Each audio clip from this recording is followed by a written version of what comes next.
5 আগস্টের March two Dhaka ঠেকাতে যেভাবে পরিকল্পনা করেছিল হাসিনা সরকার। এবং সর্বশেষ জানাবো, জুলাই হত্যাকাণ্ডে 95 জনের তালিকা জাতিসংঘে দিয়েছে বাংলাদেশ পুলিশ। কারা রয়েছে তালিকায়? এতক্ষণ শুনছিলেন সংবাদ শিরোনাম, এবার বিস্তারিত। 5 আগস্টের মার্চ টু ঢাকা ঠেকাতে যেভাবে পরিকল্পনা করেছিল হাসিনা সরকার। 2024 সালের 5 আগস্ট বৈষম্য বিরোধী ছাত্র আন্দোলনের মার্চ টু ঢাকা কর্মসূচি ঠেকাতে তৎকালীন প্রধানমন্ত্রী শেখ হাসিনার নেতৃত্বে আগের দিন 2 দফায় উচ্চ পর্যায়ের বৈঠক হয়। বৈঠকে এই কর্মসূচি মোকাবেলার পরিকল্পনা হয়। পুলিশের এক কর্মকর্তা বলেছেন, সেদিন সকাল থেকেই সেনাবাহিনী জানত শেখ হাসিনার পতন হয়ে গেছে, কিন্তু পুলিশ জানত না। তাই পুলিশ তখনও সরকারকে রক্ষা করতে সর্বাত্মকভাবে মাঠে ছিল। জাতিসংঘের মানবাধিকার বিষয়ক হাই কমিশনারের দপ্তরের তথ্যানুসন্ধানী প্রতিবেদনে এই তথ্য উঠে এসেছে। গতকাল বুধবার প্রতিবেদনটি প্রকাশিত হয়। প্রতিবেদনে 5 আগস্ট মার্চ টু ঢাকা কর্মসূচি দমনে বিচার বহির্ভূত হত্যাকাণ্ডের বিবরণ দেওয়া হয়েছে। প্রতিবেদনে অবশ্য এই কর্মসূচির নাম লেখা হয়েছে মার্চ অন ঢাকা। জাতিসংঘের প্রতিবেদনে বলা হয়, আন্দোলনরত নেতাদের প্রকাশ্য ঘোষণা ও গোয়েন্দা সংস্থাগুলোর তথ্য থেকে রাজনৈতিক নেতৃত্ব জানতে পারেন।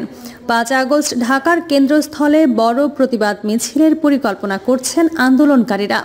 4 আগস্ট সকালে তৎকালীন প্রধানমন্ত্রী শেখ হাসিনা জাতীয় নিরাপত্তা কাউন্সিলের বৈঠকে সভাপতিত্ব করেন। অংশগ্রহণকারীদের তথ্য মতে বৈঠকে সেনা, বিমান, নৌ, বিজিবি, ডিজিএফআই, এনএসআই, পুলিশ ও পুলিশের বিশেষ শাখার প্রধানেরা অংশ নেন। বৈঠকে হাসিনার সরকারের স্বরাষ্ট্রমন্ত্রী, শিক্ষামন্ত্রী ও পররাষ্ট্রমন্ত্রীও ছিলেন। তারা মার্চ অন ঢাকা প্রতিরোধের জন্য আবার কারফিউ জারি এবং তা বলবৎ করার বিষয় নিয়ে আলোচনা করেন। বৈঠকের পর স্বরাষ্ট্র মন্ত্রণালয় ঘোষণা দেয়, কোনো বিরতি ছাড়াই অনির্দিষ্টকালের জন্য কঠোর কারফিউ চলবে। আন্দোলনকারীদের সন্ত্রাসী হিসেবে আখ্যায়িত করে প্রধানমন্ত্রী একটি বিবৃতি দেন। তিনি দেশবাসীকে এই সন্ত্রাসীদের শক্ত হাতে দমন করার আহ্বান জানান।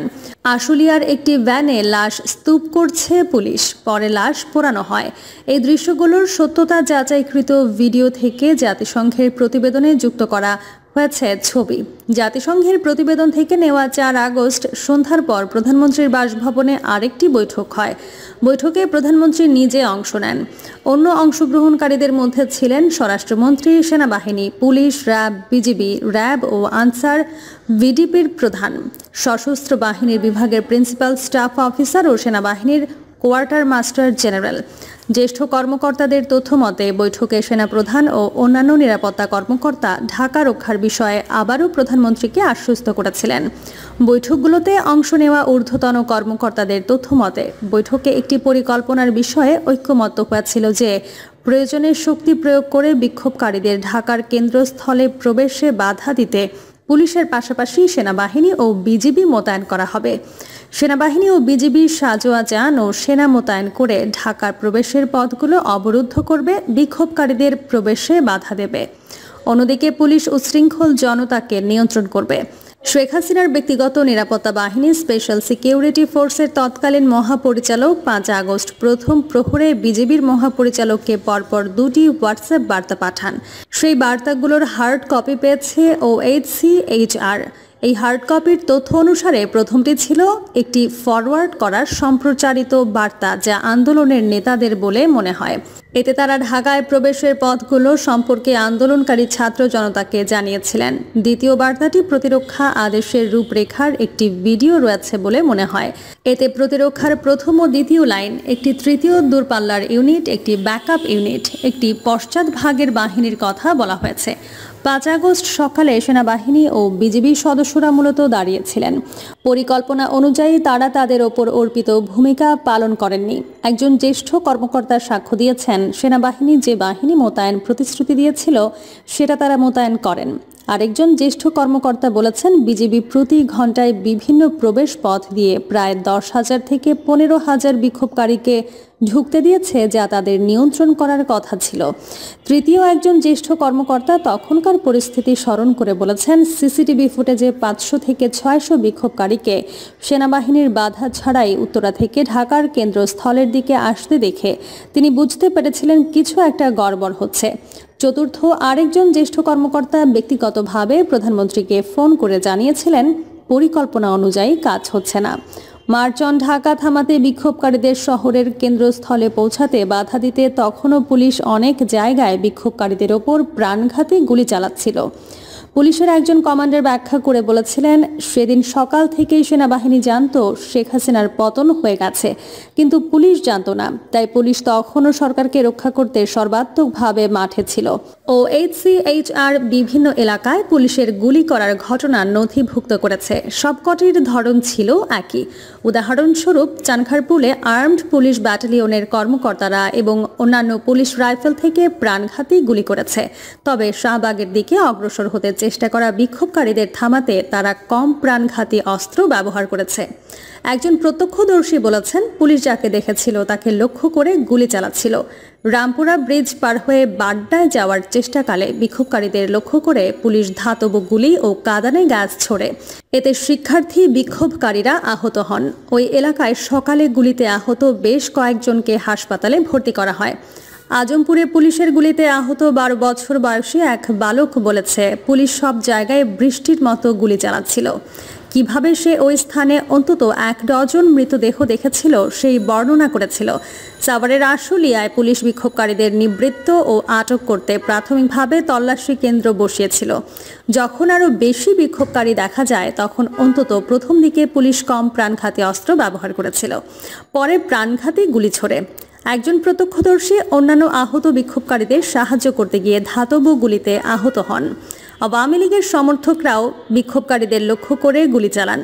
সাভার বাস স্ট্যান্ডের আশেপাশে পুলিশ বিক্ষোভকারীদের ওপর গুলি চালায়। এতে বিপুল সংখ্যক হতাহত হন। একজন সাংবাদিক এলাকাটির বেশ কয়েকজন পুলিশ কর্মকর্তার সঙ্গে কথা বলেছিলেন। তারা তাকে বলেছিল, ঊর্ধ্বতন কর্মকর্তারা তাদের জোর করে মোতায়েন করেছেন, কিন্তু সেই সাধারণ পুলিশ সদস্যরা আরও হতাহতের ঘটনা ঘটাতে চাননি। ওই এলাকায় গুলি চালানোর ঘটনার আরেকজন প্রত্যক্ষদর্শীও একটি ছেলের মৃতদেহ দেখেছেন। ছেলেটি 5 আগস্ট নিহত হয়েছিল। এই প্রত্যক্ষদর্শী OHCHR-কে বলেছেন, 5 আগস্ট ছিল আমাদের জন্য সবচেয়ে আনন্দের দিন, কিন্তু ছেলেটির মায়ের জন্য সবচেয়ে দুঃখের দিন। 5 আগস্ট সকালে যাত্রাবাড়ী থানার পুলিশ ও আনসার সদস্যের থানা এবং এর কর্মকর্তাদের রক্ষায় বিক্ষোভকারীদের ওপর গুলি করার নির্দেশ পান। তারা থানার ভেতর এবং আশেপাশে অবস্থান নিয়ে বিপুল সংখ্যক বিক্ষোভকারীর ওপর প্রাণঘাতী রাইফেল ও শটগান দিয়ে গুলি চালায়। এই জনতা ঢাকা মার্চের জন্য জড়ো হয়েছিলেন। তারা থানার কাছে জড়ো হয়েছিলেন। ঘটনাস্থলে মোতায়েন থাকা কর্মকর্তাদের তথ্য মতে কিছু বিক্ষোভকারী পুলিশকে লক্ষ্য করে ইট পাটকেল নিক্ষেপ করছিলেন। বেশ কয়েকজন বিক্ষোভকারী নিহত হন, বহু সংখ্যক আহত হয়। নিহত ব্যক্তিদের মধ্যে একজন অটিস্টিক ব্যক্তিও ছিলেন। তার শরীরে 2টি গুলি লেগেছিল। প্রধান উপদেষ্টা অধ্যাপক মোহাম্মদ ইউনূসের সঙ্গে সাক্ষাৎ করে HRW-র একটি প্রতিনিধি দল মঙ্গলবার ঢাকায় রাষ্ট্রীয় অতিথি ভবন যমুনায় ওই এলাকায় মোতায়েন সেনা ইউনিটগুলো বিকেলের দিকে অল্প সময়ের জন্য পরিস্থিতি শান্ত করলেও পরে তারা সরে যায়। কিছুক্ষণ পরে থানার ফটকের বাইরে অবস্থানরত বিক্ষোভকারীদের ওপর একটি সাউন্ড গ্রেনেড নিক্ষেপ করা হয়। তারপর রাইফেল ও শটগান দিয়ে গুলি চালায়। ভিডিও প্রমাণ সহ সাক্ষীর সাক্ষ্যে এই বিষয়টি প্রতিষ্ঠিত হয়েছে যে বাঁচার উপায় খুঁজতে গিয়ে বা পালিয়ে যাওয়ার সময় পুলিশ কর্মকর্তারা ইচ্ছাকৃতভাবে বেশ কিছু নিরস্ত্র বিক্ষোভকারীকে কাছ থেকে গুলি করে হত্যা করেছেন। পুলিশ জনতাকে লক্ষ্য করে এলোপাতাড়ি গুলি চালাচ্ছিল। 5 আগস্ট বিকেলে যখন জনতা শেখ হাসিনার বিদায় উদযাপন শুরু করেছিলেন, তখনও কিছু পুলিশ তাদের ওপর প্রাণঘাতী গুলি ছুড়ছিল। হতাহত ব্যক্তিদের মধ্যে বেশ কয়েকটি শিশুও ছিল। প্রত্যক্ষদর্শীর সাক্ষ্য ও চিকিৎসার নথিতে এই বিষয়ে নিশ্চিত করা হয়েছে যে উত্তরায় মা-বাবার সঙ্গে বিজয় মিছিলে আসা 6 বছর বয়সী একটি ছেলেকে গুলি করে হত্যা করা হয়েছিল। প্রধানমন্ত্রীর পদত্যাগের খবর ছড়িয়ে পড়লে ভিডিও ও ছবিতে আনন্দের মুহূর্তগুলো দেখা যায়। তবে সাউন্ড গ্রেনেড ও গুলির শব্দে বিশৃঙ্খলা সৃষ্টি হয়, যার ফলে জনতা পালিয়ে যায়। শিশুটির উরুতে গুলি লেগেছিল। পরে আহত অবস্থায় হাসপাতালে সে মারা যায়। শিশুটিকে কে গুলি করেছে তা দেখতে পাননি প্রত্যক্ষদর্শীরা। তবে একজন প্রত্যক্ষদর্শী একটি বিশৃঙ্খল দৃশ্যের বর্ণনা দিয়েছেন। সেখানে নিরাপত্তা বাহিনী সাউন্ড গ্রেনেড নিক্ষেপ করছিলেন। তাদের সঙ্গে আওয়ামী লীগের সমর্থকেরা থাকতে পারেন বলে ধারণা করা হয়। কাছাকাছি একটি আর্মড পুলিশ ব্যাটালিয়ন স্টেশন ছিল। এক প্রত্যক্ষদর্শী বর্ণনা দিয়েছেন কিভাবে কর্মকর্তারা বিক্ষোভ মিছিলের দক্ষিণ, পূর্ব ও পশ্চিম দিকে অবস্থান নিয়েছিলেন। প্রত্যক্ষদর্শী ব্যক্তিটি অন্যান্য লোকজনকে আহত হতে রাস্তায় পড়ে যেতে দেখেছেন। এর মধ্যে মাথায় গুলিবিদ্ধ আরেকটি ছেলে ছিল। প্রত্যক্ষদর্শীর সাক্ষ্য ও চিকিৎসা সংক্রান্ত তথ্য অনুযায়ী মিরপুরে উদযাপনকালে নিরাপত্তা বাহিনীর গুলিতে 12 বছর বয়সী একটি ছেলে নিহত হয়। 5 আগস্ট বিকেলে গাজীপুরে 14 বছর বয়সী একটি ছেলেকে ইচ্ছাকৃতভাবে গুলি করে পঙ্গু করা হয়েছিল। 5000 থেকে 6000 বিক্ষোভকারীর মূলত একটি শান্তিপূর্ণ বিক্ষোভ মিছিল করার সময় তার ডান হাতে গুলি করা হয়েছিল। প্রত্যক্ষদর্শীরা বলেছেন, বিক্ষোভকারীরা নিরস্ত্র ছিলেন, তারা কোনো গুরুতর হুমকি সৃষ্টি করেননি। নিরাপত্তা বাহিনী কোনো সতর্কতা ছাড়াই গুলি চালাতে শুরু করলে পরিস্থিতি আরও উত্তপ্ত হয়। আনসার ফটকের কাছে রাস্তা অবরোধকারী জনতা আতঙ্কিত হয়ে পালিয়ে যান। ফরেনসিক প্রমাণে দেখা যায়, ছেলেটিকে শটগানের প্যালেট দিয়ে খুব কাছ থেকে গুলি করা হয়েছিল। পাথর নিক্ষেপের অভিযোগে তাকে শায়েস্তা করার লক্ষ্য ছিল বন্দুকধারীর। প্রিয় দর্শক, এই ছিল এখনকার সর্বশেষ সংবাদ। আপডেট সব সংবাদ পেতে চ্যানেলটি সাবস্ক্রাইব করে বেল আইকনটি ক্লিক করে রাখুন।